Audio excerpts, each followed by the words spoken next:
Thank you, Karen.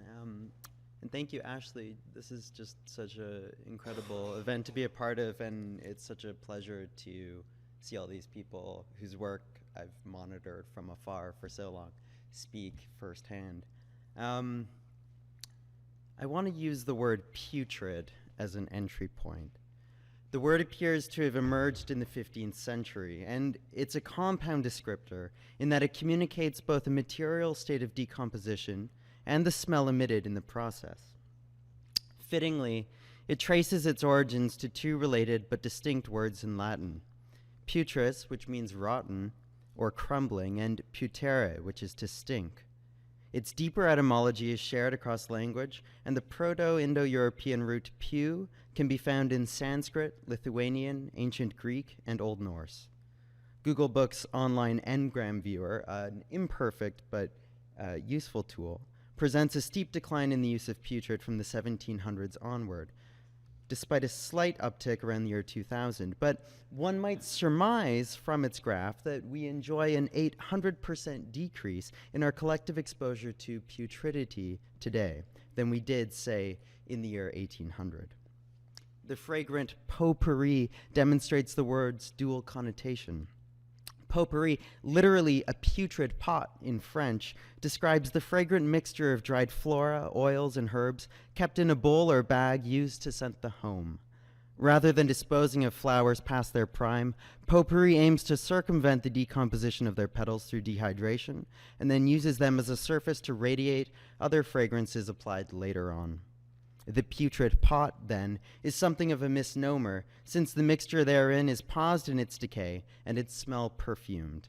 It seeks to expand on the aesthetic value of flora through the extension of their olfactory performance. In that sense, potpourri is a little like a made-up corpse in an open casket. In blush, eyeshadow, and lipstick, the body embalmed and quite certainly dead, but still made to perform as though it was alive.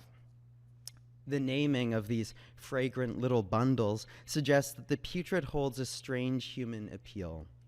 Indeed, the zoologists Robert Dudley and Dustin Stevens proposed the drunken monkey hypothesis in 2000 at the University of California, Berkeley. It argues that along with our primate ancestors, more recent hominids have an innate evolutionary appreciation for the fetid alcoholic vapors of fermenting fruit, and that for millennia, sensitive noses have embraced the scent of rot to guide us to abundant food sources in the humid tropics where humans first emerged. In fact, potpourri has enjoyed a resurgence of late, again according to Google's literary archive. But as our exposure to the rotting and malodorous has generally diminished, so too have the strange and diverse forms of pleasure and value that a nearness to the perverse, unpleasant, and putrid once brought. Much of the work in the office that I co-direct with Igor Brigado deals with precisely this issue. We began examining the future of the material business of death as students, and have since staged a number of installations, pavilions, and exhibitions that consider the material dimension of self-design as a pragmatic tool for city building. This means that occasionally we encounter substance of a putrid nature, and I'll tell you about one such instance. For the inaugural Seoul Biennale of Architecture and Urbanism in 2017, Igor and I proposed a prototypical funeral home centered around the management of both the virtual and human remains of the dead. One of the more novel and increasingly plausible alternatives in remains disposition, or disposal, is a process called alkaline hydrolysis. It has been branded by one provider in the industry as flameless or liquid cremation. Through an hours-long process, the body is liquefied into a fertile solution and dissolved into its constituent amino acids, sugars, peptides, and salts in a lye bath. All this takes place in a pressurized steel container with an internal temperature of about 300 degrees Fahrenheit. The pressure is so great that the doors and gaskets on some of these instruments are manufactured in facilities that produce similar parts for seafaring submarines. Alkaline hydrolysis has been in use for decades as a simple organic chemistry to break down unneeded animal tissues in large-scale agricultural operations and in biology labs as a convenient means of disposal for the remains of test subjects. It has recently been touted as an ecological alternative to cremation since it requires a fraction of the energy and involves no combustion.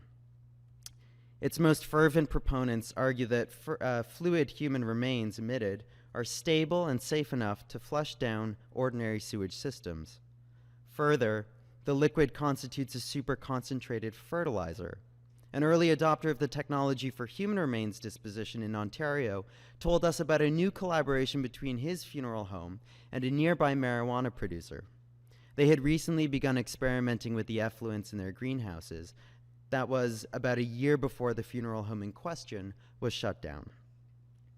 Alkaline hydrolysis is a new and largely unregulated technology in death care, and as such, many regulatory bodies are playing catch-up, temporarily shutting down facilities that offer the service while they conduct the testing and analysis required to enforce their safe operation. After all, dead bodies can contain pathogens and substances that pose a risk to those who come into contact with them. Remains disposition is meant not only to compact and manage the body as a problem of storage, but it's meant to also neutralize the biological activity therein. Liquid cremation is currently not legal for human subjects in Korea, but we located a producer of their systems for other uses a few hours south of Seoul, who offered to loan us one of their instruments for our funeral simulation. They were eager to contribute to an opening up of the conversation on the design of death, to foster an expansion of their technology's legal applications. In addition to the machine, our sponsor was able to provide several gallons of the fluid animal remains, typically processed with their instruments, for us to use to stage the simulation and irrigate a memorial garden suspended above the funeral home. Our site was a neighborhood of recently refurbished courtyard houses, or hanok, where weddings and funerals would have once taken place alongside more quotidian events of daily life. In a country of roughly 50 million people, 1/5 of the population lives in Seoul, and more than 80% live in cities countrywide. Although 3/4 of the population identify as Christian or atheist, many of South Korea's cultural traditions are still informed by the peninsula's Confucian heritage. And since the Korean War, Seoul has urbanized so extensively that most single-story residential neighborhoods like this one have been leveled to make way for higher density development. As a result of all this, both the location and form of funerals in Seoul have become a subject for redesign in the last few decades. The development of the city has also minimized available land for burial, which 30 years ago was the only acceptable means of remains disposition in the country. The government-funded Korean National Council for Cremation Promotion was established to popularize the burning of the body as a suitable alternative to burial, and embarked on a multi-pronged public relations effort around the year 2000 to sell it to a public skeptical of any action that might degrade the physical integrity of the dead, as per the Confucian tenets on the subject. This effort included intervention in popular soap operas to relocate the funerals of characters who died to crematoria and the new funeral halls of the urban hospitals that had stepped in as traditional sites became scarce. The government had also helped fund the construction of these new spaces, which have altogether contributed to the $2.3 billion industry managed in large part by healthcare giants like Samsung, Hyundai, and their affiliates. Many of them are like airports in their scale and automation and leave little space for personalization or intimacy. Our Hanok neighborhood for the Biennale was being renovated to serve as a youth hostel and exhibition village when we arrived to begin installation in August of 2017. Paint was still wet and electricians still busy in many of the neighboring houses. Our alkaline hydrolysis machine arrived on the back of a truck a couple of weeks ahead of the opening and was lowered into the courtyard of our hanok by crane.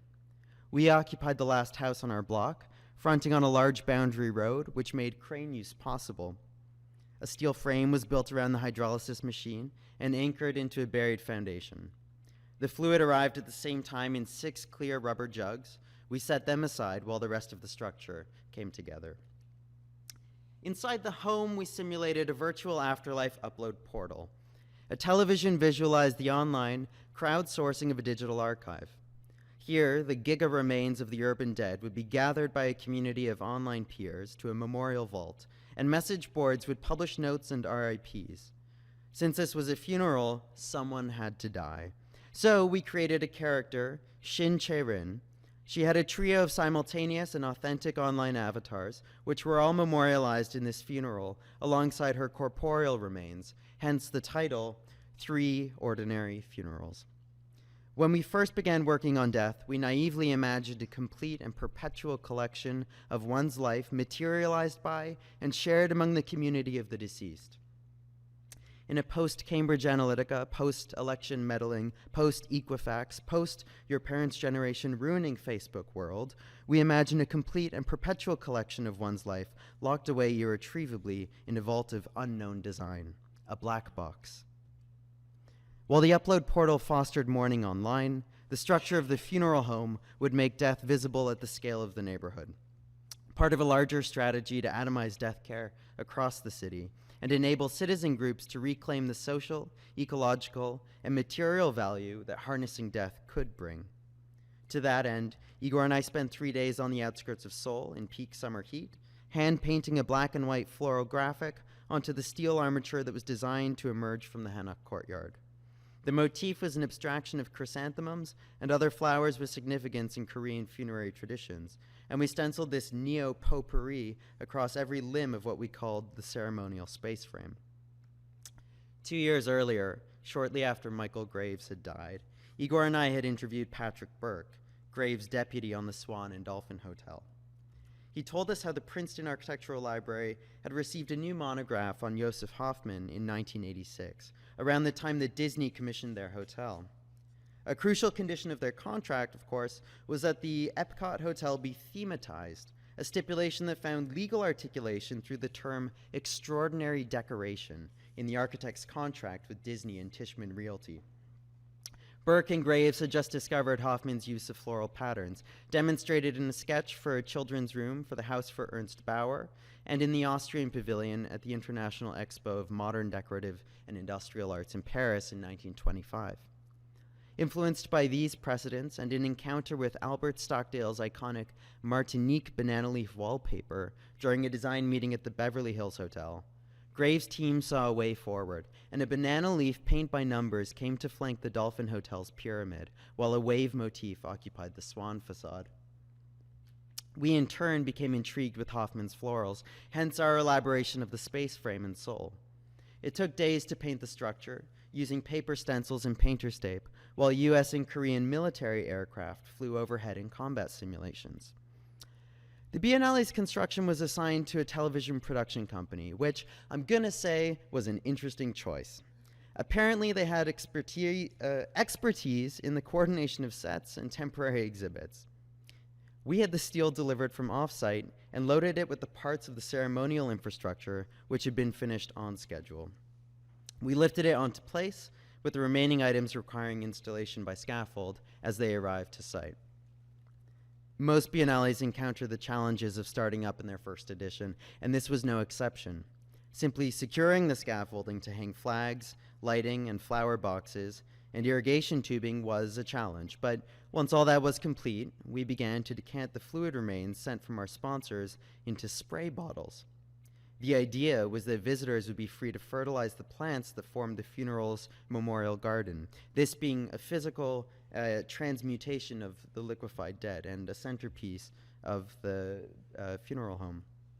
So, the night before the opening, I uncapped one of the 5-liter jugs in the pedestrian walkway outside of our Hanok, unleashing what can only be described as the single most putrid odor I have ever encountered. Granted, it was our understanding that the effluents from the alkaline hydrolysis machine required several rounds of processing and filtering before it became fragrance neutral and adequately diluted for use as a fertilizer. We had seen samples of the fluid remains subjected to varying degrees of post-processing at our sponsor's headquarters several months before and had requested the clearest, champagne-hued version of the juice for our funeral home. The fluid we received thoroughly embodied putridity itself. Liquid cremation is, after all, an accelerated version of a body's natural decomposition, and the scent had not yet been neutralized in the apparently very fresh batch we had procured. Nonetheless, the fertilization of the garden was a centerpiece of the ecological model of funeral we had designed, and so we proceeded to decant a liter or so of fluid into 3 plastic spray bottles. This was a complete mess. The jugs proved cumbersome, and a good amount of the fluid remains cascaded down the hand I had securing the smaller bottle. The stench was immense, and after a few seconds the intensity of the mixture became clear as mild caustic burns began to appear where the fluid had made contact with my skin. Once we tended to the dermatological situation, we returned to hose down the laneway, which smelled faintly of decomposing livestock, well into the next day. We diluted and filled 2 bottles and resealed the jug forever. The installation was finished the day before the opening, though not without some last-minute lateral reinforcing because the steel frame had begun to torque on a windy day. Some friends setting up their own project nearby remarked that it was possible that we might join an esteemed list of architects whose Biennale projects had collapsed while on show, which luckily did not come to pass.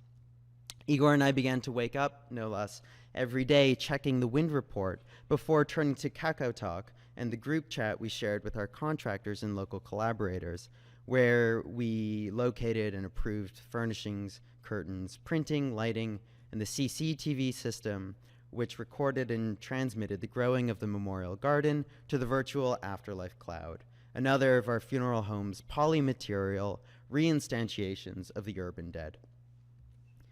We worked on this project conscious of architecture's long-standing embrace of a less corporeal approach to dying. It seemed to us that it had been several decades since our profession had seriously considered death beyond the poetics and metaphysical element fostered in the mid-century and postmodernism. And yet, more people are living, and therefore also dying, today than ever before. And this is becoming a problem for large cities around the world with a frequency that defies chance. While Rossi, Hayduk, Scarpa, and Asplund emphasized the poetry of their columbarias, cemeteries, and crematoria, other industries were stepping in to design the technological aspects of death care, resulting in a hygienic distancing of death from daily life that was mirrored by architecture's simultaneous effort to isolate death as an existentially remote state of being. Shortly after the opening, we began to discuss the project's acquisition with the Museum of Modern and Contemporary Art in Seoul. Though this process outlasted the actual duration of the Biennale, meaning that the structure was dismantled and sent to a dump 2 weeks before the acquisition was confirmed by the approvals committee at the museum. This meant that we needed to rebuild the structure.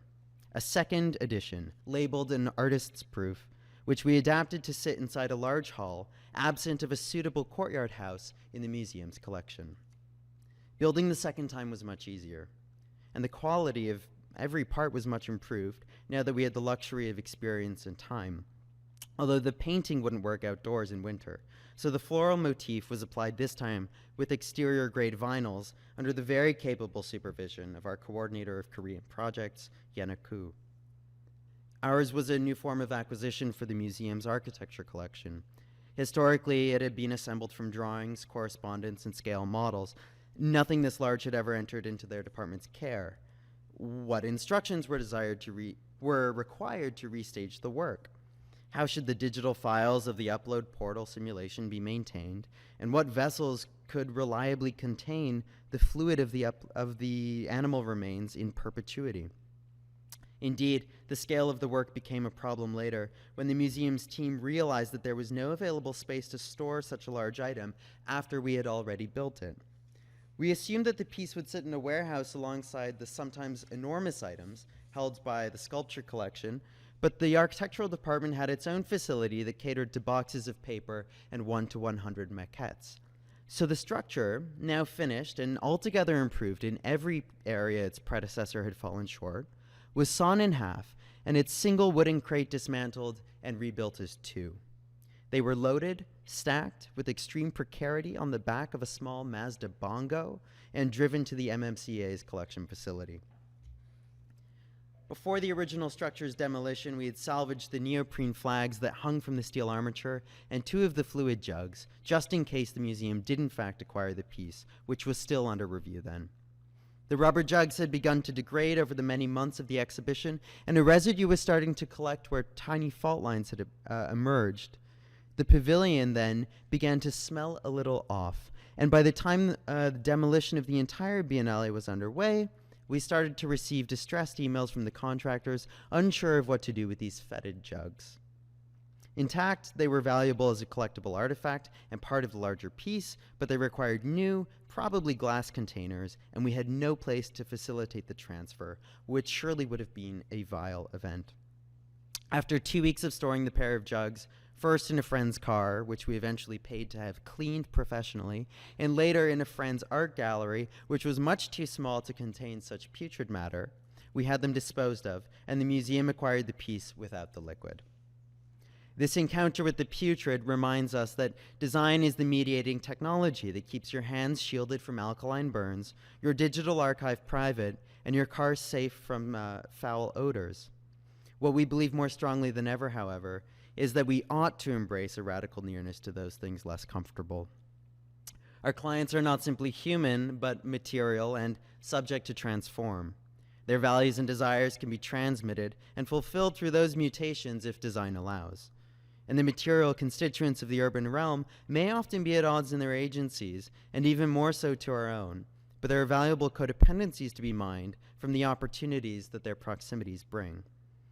After all, the heat of the crematorium can be used to fry your eggs, your social media is the new cemetery, and the sale of your surplus tissue could pay the mortgage on your house, and that may be worth getting your hands dirty for. Thank you.